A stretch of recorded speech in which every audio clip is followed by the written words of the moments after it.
आज भी लोग पेशेंट एलोपैथी हॉस्पिटल में नहीं जाते कि आयुर्वेदा का बाकी सभी पैथी का उपयोग करके घर में ही ठीक हो जाते हैं। ये हमारी परंपरा है। प्रपोजल हमारे पास आए है, उसके सीनिंग करके कम से कम बहुत से फॉर्मूले वहाँ आईसीएमआर के पास जाएंगे, इसका साइंटिफिक वैलिडेशन करके ये हम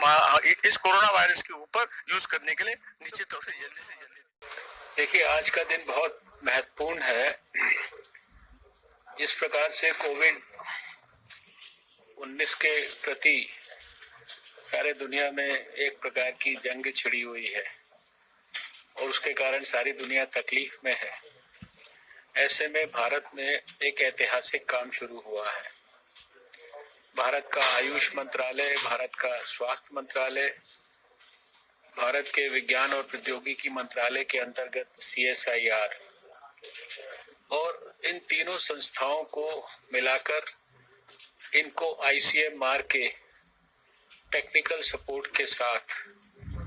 आयुष की कुछ दवाइयां जैसे अश्वगंधा है, यष्टि मधु है, या गुडुचि पिपाली है, या आयुष 64 है, ये दवाओं के बारे में व्यापक क्लिनिकल ट्रायल्स आज शुरू हो रहे हैं। ये सारे मंत्रालय मिलकर कर रहे हैं देश में। उन लोगों के ऊपर जो हेल्थ वर्कर्स हैं, हाई रिस्क एरियाज में काम कर रहे हैं, या समाज के अंदर वो लोग जो कोविड-19 के मरीजों के संपर्क में है, उसके कारण हाई रिस्क है, उन सबके ऊपर प्रोफाइलेक्सिस की दृष्टि से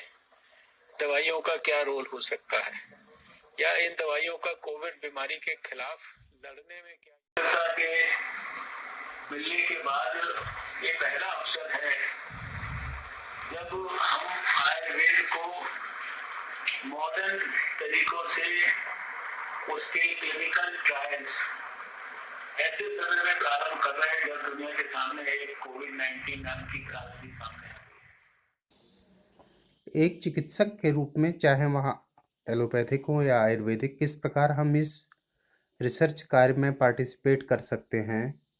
उसके लिए आयुष मंत्रालय द्वारा डेटा कलेक्शन के लिए एक ऐप तैयार किया गया है, आयुष संजीवनी ऐप। तो अपने रिसर्च फाइंडिंग्स को आप किस प्रकार इस ऐप में सबमिट कर सकते हैं, उसके लिए सबसे पहले आपको प्ले स्टोर से या गूगल सर्च में APK सपोर्ट से APK फाइल डाउनलोड करके उसको अपने मोबाइल में इंस्टॉल कर सकते हैं। आप अपने प्ले स्टोर में जाएं, उसमें सर्च में सबसे पहले आयुष संजीवनी टाइप करें। सबसे ऊपर ही आपको आयुष संजीवनी ऐप दिखाई देगा, उस पर क्लिक कीजिए। क्लिक करने के बाद इंस्टॉल का ऑप्शन आएगा, आप इंस्टॉल पर क्लिक करें। मैंने पहले से इंस्टॉल कर रखा है तो अपडेट आ रहा है, तो मैं इसे अपडेट कर लूँगा। ये इंस्टॉल होने के बाद आपके फ़ोन में ऐप आ जाएगा। उसके बाद आपको ऐप को दोबारा से खोल के उसमें जब आप देखेंगे तो आपको बहुत सारी डिटेल सबमिट करने का ऑप्शन होगा। इस तरह खुलने के बाद आपके सामने ये व्यू आता है जिसमें आप अपने पेशेंट्स का डेटा या अपना खुद का जो एफिकेसी का डेटा है, आपने कोई मेडिसिन यूज किया है, उसका क्या प्रभाव रहा है, उसका डेटा भी आप फिल कर सकते हैं। और ये सीधे जो रिसर्च वर्क हो रहा है, क्लिनिकल ट्रायल हो रहा है वेरियस मेडिसिन्स पर, कुछ तो आयुष मंत्रालय द्वारा दी गई एडवाइजरी की मेडिसिन्स हैं और कुछ जो आपकी स्वानुभूत चिकित्सा द्वारा आपने कुछ रोगियों को लाभ पहुंचाया है, उसका डेटा भी आप इसमें आप फिल कर सकते हैं।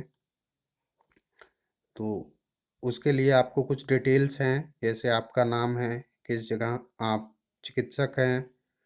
आपका रजिस्ट्रेशन नंबर है क्या है, किस स्ट्रीम के आपकी चिकित्सक हैं, आयुर्वेद, होम्योपैथी, जो भी आपकी विधा है, उसको सबमिट करने के बाद आप इन औषधियों या जो इंटरवेंशंस हैं आयुष मिनिस्ट्री द्वारा जो एडवाइजरीज दी गई हैं, उनका जो क्लिनिकल एफिकेसी आपने अपने पेशेंट्स पर प्राप्त की है उसका डेटा आप फिल कर सकते हैं। इसके लिए सबसे पहले आपको उस क्लिनिकल एफिकेसी का डेटा इकट्ठा करना होगा, जिसे करने के लिए कुछ बेसिक रूल्स एंड रेगुलेशन होती हैं जो आप फॉलो कर सकते हैं, या जैसा कि मंत्रालय द्वारा निर्देशित किया गया है आप रैंडम क्लिनिकल रिसर्च का या अपने ट्रायल का डेटा भी फिल कर सकते हैं। अदरवाइज कुछ स्पेसिफिक क्लिनिकल ट्रायल्स के लिए गाइडलाइंस होती हैं जो आपको आईसीएमआर की वेबसाइट या आयुष मेडिसिन्स के क्लिनिकल रिसर्च के लिए क्या गाइडलाइन है उसके लिए आपको सीसीआरएस की वेबसाइट पर आपको रूल्स एंड रेगुलेशन का पीडीएफ मिल जाएगा, आप उसकी स्टडी कर सकते हैं। जो रिक्वायर्ड डेटा है उसके कलेक्शन के लिए आपको फीडबैक फॉर्म में जो एफिकेसी वेरिएबल्स दिए गए हैं उसका आप एक केस रिपोर्ट फॉर्म तैयार कर सकते हैं, उसको पहले से तैयार करके रख लें। और जिस भी पेशेंट पर आप इंटरवेंशन करें तो जो भी आपको रिक्वायर्ड डेटा है जो आपको इस ऐप में फिल करना है उसी अनुसार उन सिम्टम्स को और उन कोमॉर्बिड कंडीशंस हैं या जो भी पैरामीटर्स दिए गए हैं उसको आप इकट्ठा कर लें। आप एक पेशेंट का करें, दो का करें, तीन का करें, जितने भी पेशेंट्स का डेटा आप इकट्ठा कर सकें आप उसी केस रिपोर्ट फॉर्म के फॉर्मेट में इकट्ठा करें, जिससे आपको बाद में इसको सबमिट करने में आसानी रहे। जो रिक्वायर्ड डेटा है वो आपके पास पहले से मौजूद रहे। इस प्रकार आप इस क्लिनिकल रिसर्च वर्क में एक कंट्रीब्यूशन दे सकते हैं। यदि आप